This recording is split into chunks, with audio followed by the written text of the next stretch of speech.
What's up, YouTube? We back again with another mother conspiracy. You're probably like, oh, he in the same fit as the last video, this, that, and the third. Well, because I'm doing back-to-back conspiracies.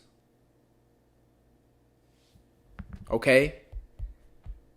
Back-to-back conspiracies, man. Because Lord knows what's going on in the world right now. It's all what we perceive. It's all what you think. I'm not a conspiracy theorist. I'm just interested in them. Okay, so let's get to this one. This one is, I don't like, Antarctica is so mysterious. You know what I mean? Like, you don't know what's going on. We're not even given access to the entire region of Antarctica. Us as humans, we're only given access to a very limited amount of it, and there's parts of it that are not owned by countries. And one thing about human civilization, just the human nature in general, is basically ownership is power. So how could any one of the country's leaders, any one of the countries in the world, their leaders, not want to own parts of this land? You know what I mean? So something has to be going on with that.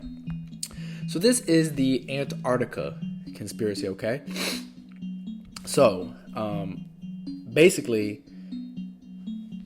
there is, Antarctica is one of the very few places on Earth that is basically untouched by humans. There are parts of Antarctica that are touched by humans, but there is a large majority of Antarctica that is untouched by human civilization.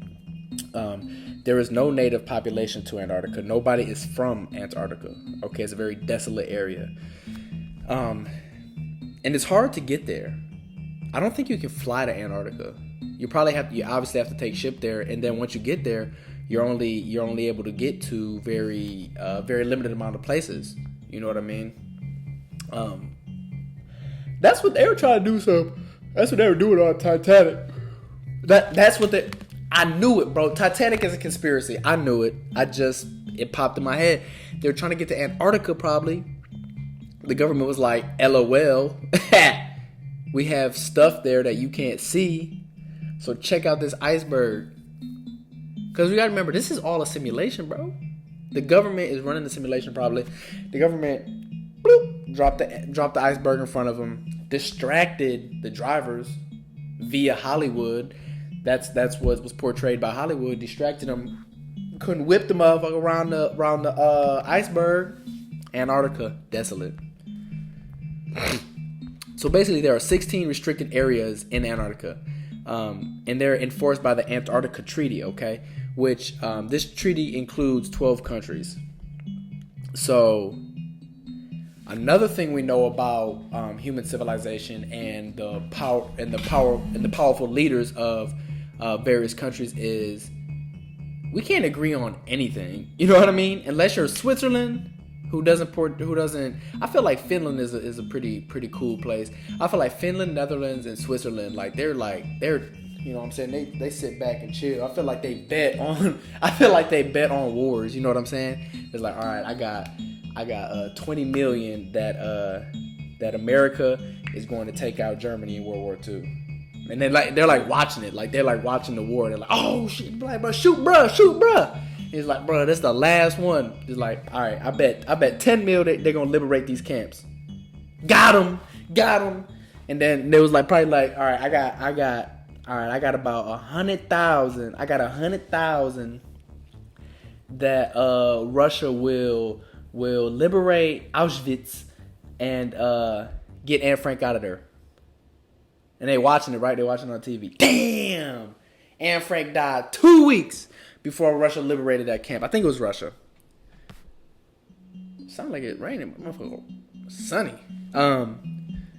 So basically, after I went down that little rabbit hole was,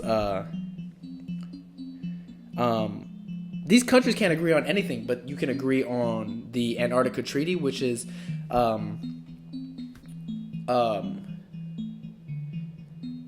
having these restricted areas in Antarctica. You know what I mean? So they know the heads of these countries know what's going on. So the Nazis, we all know about the Nazis. They kind of making a little comeback. The neo-Nazis, they kind of making a little comeback. Basically now they just cut their hair and put a tattoo on their face and then say they're Nazis. So the Nazis who were who were known for their outlandish and otherworldly beliefs, they were out there. Nazis were, listen, I'm gonna be honest with you. I think everybody knows this, but I'm gonna be honest with you. Nazis are idiots, bro. Nazis are idiots. If you take advice from a dude who can't grow a full-length mustache and believe that an entire country, an entire race is the reason that all your problems exist, bro, open a book, bro. So the Nazis, who were known for their outlandish and otherworldly beliefs, also had an interest in the supposedly barren continent, Antarctica.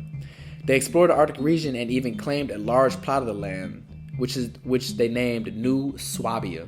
Kind of sounds like New Swastika. You know what I mean? Well, that's probably why.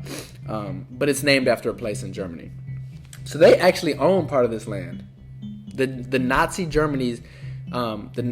Germany actually owns part of this land, which is crazy because 12 countries agreed on this restricted area. You know what I mean? On restricting Antarctica.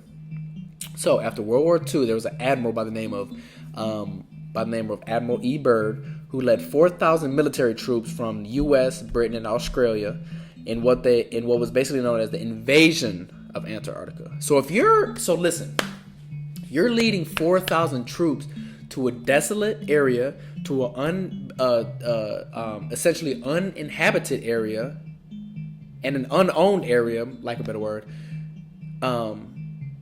You know that something's going on there. If you're leading 4,000 troops and you're calling it the Invasion of Antarctica, you know something's going on.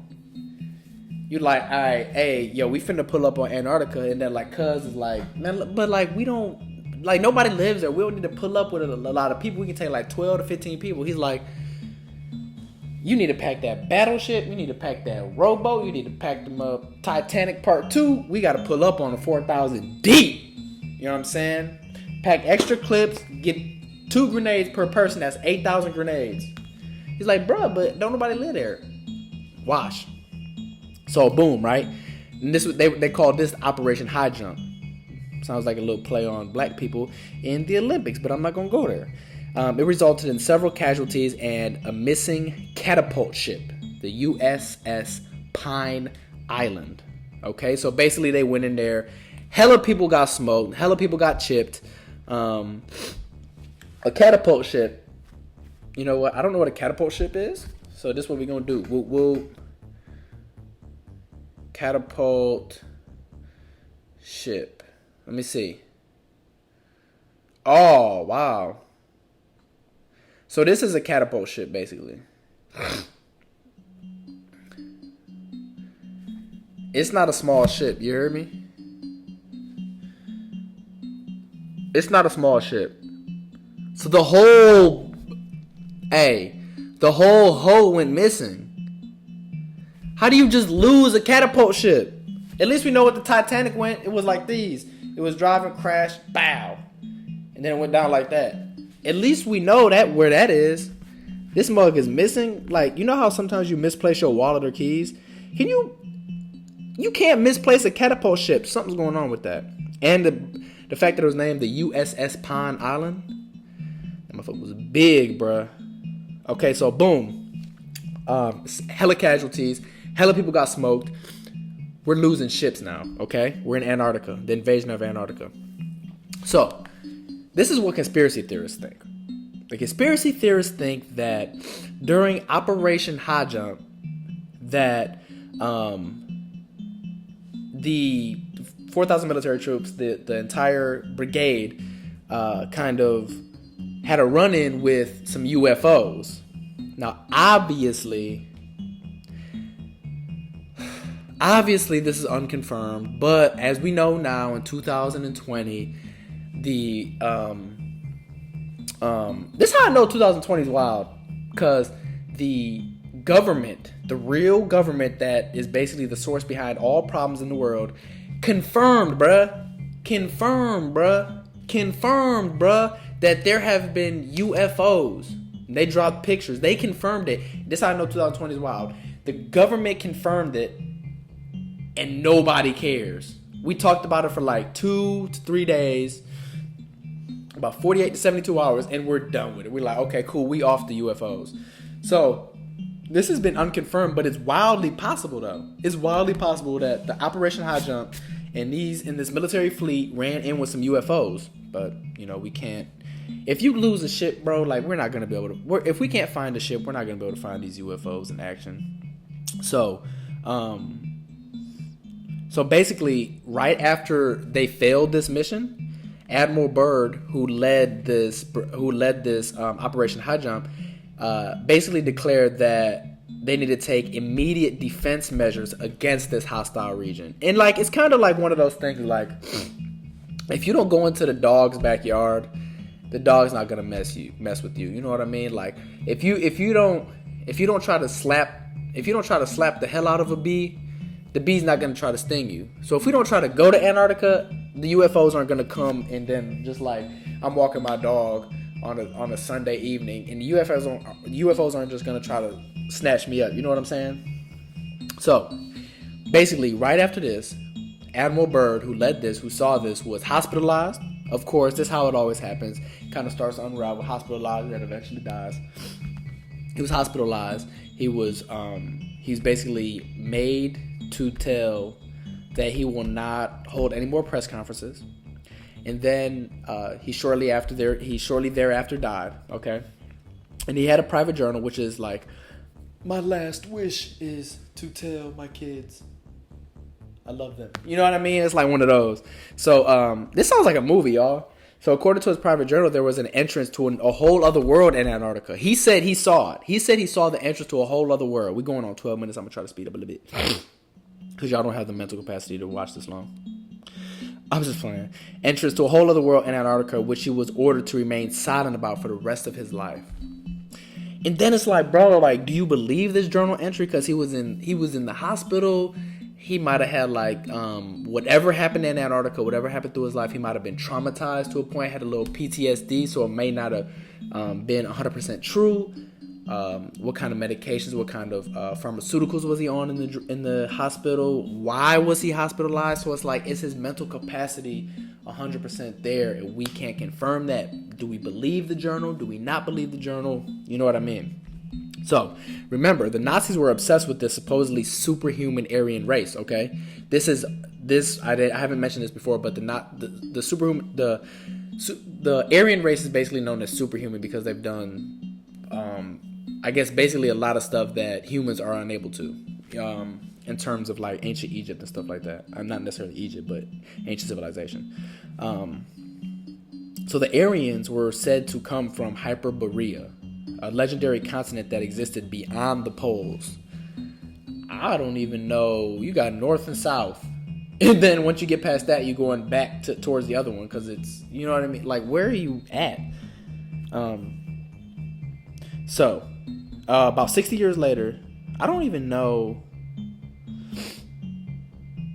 Okay, about 60 years later, Antarctica has started to make the nightly news again. I am struggling reading this. I don't know when 60 years later is, to be honest with you. Rumors started circulating that people have found the remnants of ancient civilization. Basically, so Nazis were obsessed with the superhuman Aryan race. Wherever they come from, wherever they stayed, wherever they settled, right? So in this, the Aryans were said to believe to be able to do things that just regular humans aren't supposed to, i.e. build pyramids without the necessary technical equipment, okay? So now, 6 years later, Antarctica started to make the nightly news because they started to see pyramids unfold from like under the snow. You know what I mean? Here's a picture of it. Right? Come on, brother. You get it. Anyways, pyramids started to unfold. Okay, but they probably were quickly debunked by the government as mountains. Okay, and Antarctica also has had some strange guests: John Kerry, a well-known Skull and Bones member, a famous Russian religious member, and the former astronaut Buzz Aldrin paid a visit a few years back. And they're not really sure why these people paid visits. Maybe they just had the ability to, so they did. Buzz ended up cutting his trip short and was medically evacuated. I don't know why. He supposedly tweeted this shortly after. It has since been deleted, but some people say the tweet is fake. Some people say that they saw it real time. So, it is a picture of a boom, bitch. Trick. So it's a picture of a mountain, right? Well, it's a pyramid. I'm sorry. Dang, I sound like the government. It's a picture of a pyramid. And Buzz Aldrin says, "We are all in danger. It is evil itself." So maybe he saw a little something, and then, he got a little sick. So basically, how it comes down to it is, does something evil live beneath this earth? Does something evil live beneath the ice in Antarctica? We don't know. We have no idea. According to H.P. Lovecraft, the horror writer who also has an obsession with the frozen wasteland, the sunken city of Riley is located at the coordinates 47 south and 126 west in the southern Pacific Ocean. Sounds warm down there, but it's probably not. It was said to imprison the dark deity Chulu. Okay, I mentioned this. This is him saying. This is him talking. I mentioned this because in 1997, the famous bloop sound was recorded at almost the same exact coordinates, but at 50 south, 100 west, opposed to 47 south, 126 west. The sound resembled that of a living creature, but the source was a mystery because it would be far more powerful than any calls made by any animal on Earth. And then there is, basically, Hollywood has an obsession with Antarctica, filming there, the source of whatever type of paranormal activity happening in movies and things like that. And from what I know, Hollywood knows a lot. It leads down to the question of, as global warming progresses, as global warming accentuates, is something going to be uncovered under this ice? Guess we just wait and see. There's no way to confirm this stuff, man, unless you go there with a little drill bit and drill to the bottom of the earth. But that's not going to happen. Anyways, just dropping some more conspiracy gems on you to see what y'all think about it. I don't know. I guess we're all just going to have to see, huh? Anyway, y'all, thanks for sticking around. Been 18 minutes. 18 minutes out of y'all life I took. But I hope y'all learned something. Anyway, y'all, thank you for watching. Peace.